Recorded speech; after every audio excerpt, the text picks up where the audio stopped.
James Albery का एक coat है, वह चांदनी रातों में सोया, उसने सुनहरी धूप का मजा उठाया।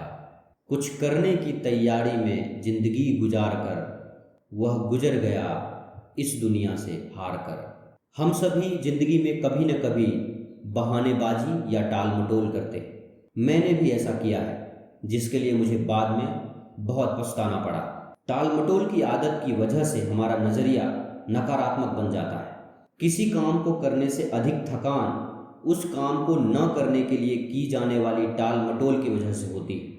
कोई भी काम पूरा होने पर खुशहाली लाता है और हौसला बुलंद होता है, जबकि आधा अधूरा काम हमारी हिम्मत को वैसे ही खत्म कर देता है जैसे पानी की टैंक में कोई छेद टैंक को खाली कर देता है। अगर हम सकारात्मक नजरिया बनाना और कायम रखना चाहते हैं तो आज में जीने और हर काम को तुरंत करने की आदत डालें।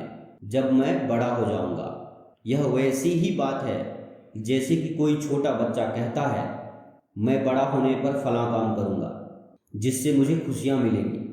जब वह बड़ा हो जाता है तो वह कहता है कि मैं खुशियां पाने के लिए फलां काम कॉलेज की पढ़ाई समाप्त करने के बाद करूंगा। जब वह कॉलेज की पढ़ाई समाप्त कर लेता है तो कहता है कि उसे खुशियां पहली नौकरी हासिल करने के बाद मिलेगी। पहली नौकरी मिलने के बाद वह कहता है कि उसे खुशियां शादी हो जाने पर मिलेगी। शादी हो जाने पर वह कहता है कि उसे खुशियां तब मिलेगी जब उसके बच्चे स्कूल जाने लगेंगे। जब उसके बच्चे स्कूली पढ़ाई पूरी कर लेते हैं तो वह कहता है कि उसे खुशियां रिटायर होने के बाद मिलेगी। और रिटायर होने के बाद वह क्या देखता है? वह देखता है कि उसकी आंखों के सामने ही पूरी जिंदगी गुजर चुकी है। कुछ लोग अपनी टाल मटोल की आदत को भारी भरकम शब्दों की आड़ में छिपाते हैं। वे कहते हैं, मैं बारीकी से सोच रहा, और 6 महीने के बाद भी वे सोच ही रहे होते हैं। वे यह नहीं समझते कि दरअसल उन्हें एक बीमारी है जिसे बारीकी से सोचने का लकवा कहते हैं। इस वजह से वे कभी सफल नहीं हो पाते। टाल मटोल करने वालों की एक और नस्ल होती है। ये लोग कहते हैं, मैं तैयारी कर रहा हूँ। न केवल 1 महीने बल्कि 6 महीने, 1 साल के बाद भी वो तैयारी ही कर रहे होते हैं। ये लोग भी नहीं समझ पाते कि उन्हें बहानेबाजी की बीमारी है। वे लगातार बहाने बनाते रहते हैं। जिंदगी कोई ड्रेस रिहर्सल नहीं है। हम किसी भी फिलॉसफी में विश्वास करते हो, पर हमें जिंदगी का खेल खेलने का मौका केवल एक बार ही मिलता है। दांव पर इतनी कीमती चीजें लगी होती है कि आप जिंदगी यूं ही बर्बाद नहीं कर सकते। दांव पर आने वाली पीढ़ियों का भविष्य लगा होता है। हम कहाँ हैं और किस दौर में हैं? जवाब है कि इसी दौर में हैं और यही हैं।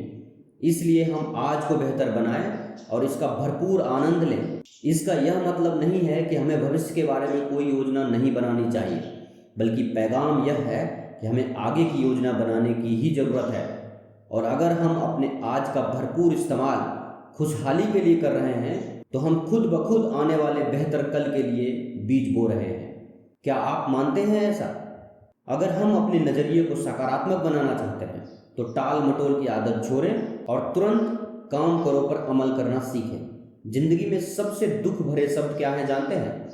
वो हैं जब हम कहते हैं, ऐसा हो सकता था, मुझे ऐसा करना चाहिए था, मैं यह कर सकता था, काश मैंने ऐसा किया होता, अगर मैं थोड़ी और कोशिश करता तो यह काम हो सकता था।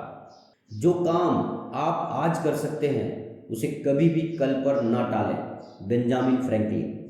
मुझे यकीन है कि जीत हासिल करने वालों के मन में भी टाल मटोल करने, बहानेबाजी करने की इच्छा जरूर पैदा हुई होगी, पर उन्होंने उसे अपने ऊपर कभी हावी नहीं होने दिया। लोग जब कहते हैं, मैं यह काम किसी और दिन करूँगा, तो इस बात को तय मान लीजिए कि वे उस काम को कभी नहीं करेंगे।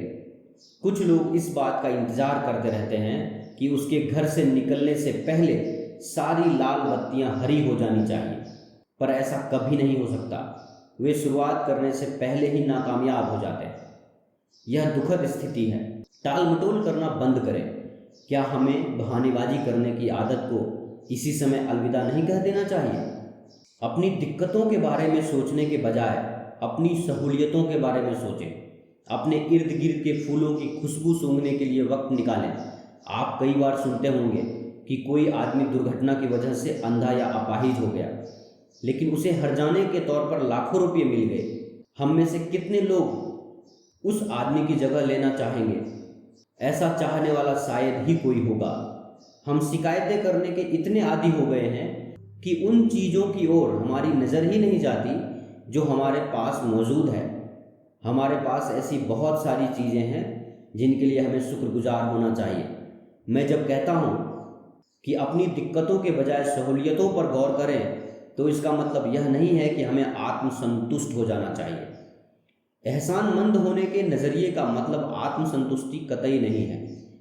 यदि मेरी बातों से आपको आत्मसंतुष्ट होने का संदेश मिला है, तो मैं अपनी बात को न समझा पाने के लिए दोषी हूँ, और आप दोषी हैं अपना मनपसंद मतलब निकालने के लिए। लोग किसी भी बात का मनचाहा मतलब कैसे निकालते हैं, यह बताने के लिए मैं एक कहानी सुनाता हूँ। एक डॉक्टर को शराबियों के एक समूह को संबोधित करने के लिए मेहमान वक्ता के रूप में बुलाया गया था। वह उनके सामने कोई ऐसा नमूना पेश करना चाहता था जिससे उन्हें यह एहसास हो जाए कि शराब सेहत के लिए नुकसानदेह होती है। उसने 2 कांच के बर्तन लिए, एक में साफ पानी भरा और दूसरे में शराब भरी। उसने साफ पानी में एक केंचुआ डाला, वह आसानी से तैरता हुआ पानी के ऊपर आ गया। फिर उसने एक केंचुआ शराब में डाला और वह सबकी आंखों के आगे टुकड़े टुकड़े हो गया। वह यह साबित करना चाहता था कि शरीर के अंदर शराब का ऐसा ही असर होता है। नमूना पेश करने के बाद उसने शराबियों के समूह से पूछा कि उन्हें इससे क्या सीख मिली। उसका सवाल सुनकर पीछे बैठे एक शराबी ने जवाब दिया, इसका मतलब यह है कि शराब पीने से हमारे पेट में कीड़े नहीं होंगे। क्या उस कहानी का यही संदेश था? बिल्कुल नहीं। किसी बात का मनचाहा मतलब ऐसे ही निकाला जाता है। हम वह नहीं सुनते जो हमें सुनाया जाता है, बल्कि हम सुनते हैं जो हम सुनना चाहते हैं। हमें मिली बहुत सारी ब्लेसिंग्स छिपे हुए खजाने की तरह है। हमें अपनी दिक्कतों के बारे में नहीं, अपनी नियामतों के बारे में, अपनी ब्लेसिंग्स के बारे में सोचना चाहिए।